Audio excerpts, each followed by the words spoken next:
Financial instability, that's not, no. That's a lot for a high school senior. Like we're just trying to figure out basic financial, education, right? And they've got the weight of the world and generational wealth for the Black community on their shoulders. They're listening. They're listening to the words that we're saying, right? They're reading the social media posts. We're like rah rah rah, generational wealth. I don't think that they're quite aware of how much of that is knowledge. Transferring of knowledge and information from generation to generation. Because if you solve the puzzle and you don't tell anybody else about it, it's just there. So where does knowledge and education surrounding entrepreneurship, where does that fall into the classroom or the school day? So it doesn't. When I first joined this community last year and we had the first Earth Day, it was like all these kids came to me and were like, can I have a booth? And I'm like, a booth of what? And they were like, a booth for my stuff. I'm like, what stuff? And all of these wonderful children came out with what they wanted to do. And so Tay was one of them. And he's like, I have a clothing line. I'm like, what do you mean you have a clothing line? You're in 11th grade. What are you talking about? And, as he shared, he started his YouTube channel when he was 10. I love it. And so I said, wait a minute. So when I realized I had about half a dozen kids who already had businesses, I said, listen, we got to do something about this. And we've got to start supporting you. So, of course, I have something from everybody in my building that has a clothing line, that has a hat line, that has a purse line. Because if we don't teach them to support each other, then that knowledge does get stopped right where it is. And so because we were willing to share and push out their brand, they're willing to share and push out how to get there to each other. And so, it's not just about I learned it, so you have to go learn it yourself now. That's not the community we are. And that's not the community we want to be. And so we're making it accessible to them and for them at the same time so that they're willing to share what they know because someone shared their stuff with everyone else. Right.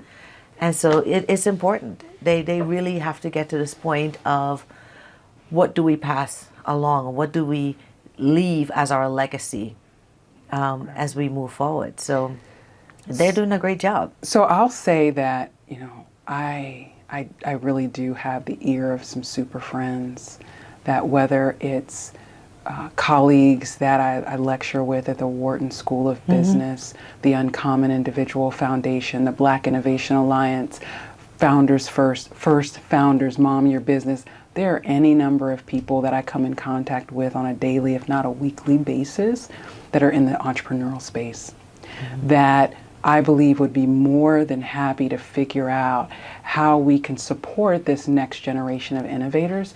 All you have to do is say the word. Word. Word. For Philadelphia, exactly, I'm talking about generational wealth between all generations because it can be effective from simply the very first and it can lead up to many generations for after. So let's unpack that. The term or phrase generational wealth is often used, but I believe not understood. Exactly. So semantically, take a moment. What is generational wealth? So generational wealth, it can be in many cultures, many families. It can start from way beyond before 2000. It can be from 1800s. So generational wealth is basically having the financial stability to be able to afford the government dues. So far as taxes, so far as like affording the food, the market prices go up. So now your income has to go up too. So if your generation from so far on had bad wealth or bad income and not being able to afford, you grow up around that. So your family, your generation around you, they get used to this state of being in this low facility and not being able to express or even reach out to these more opportunities that are around them due to the fact because they're in a comfortable stage and they're locked in that box. So So if you would, for those that are listening, tell us your name and tell us about your city. My name is Tev'on. Everybody knows me as Tay. And the city of Philadelphia, it's a really nice city. People come to visit. They go to Love Park. People come for the cheesesteaks. We're known for cheesesteaks. We got Kobe. They know for Kobe. But what people really don't understand or know about, especially for the travelers, is the outskirts of Philadelphia. So we have neighborhoods like North Philadelphia. We have West Philadelphia, Southwest. It's a lot of crimes that happen, the potholes in the streets, the lack of law enforcement. And this is all problems that nobody actually gets the picture see because they're focused on the main picture, which will be the city. So the outskirts of Philadelphia is something that really needs to be explained and told to people because the people that are in these neighborhoods don't get a voice. There are teenagers that are out here that are losing lives in this teen-on-teen actions because kids are lost these days. And when you have kids that are lost and not being able to have the mentality to do something or have that inspiration and motivation to do what they actually want to do, they're trapped in the phase.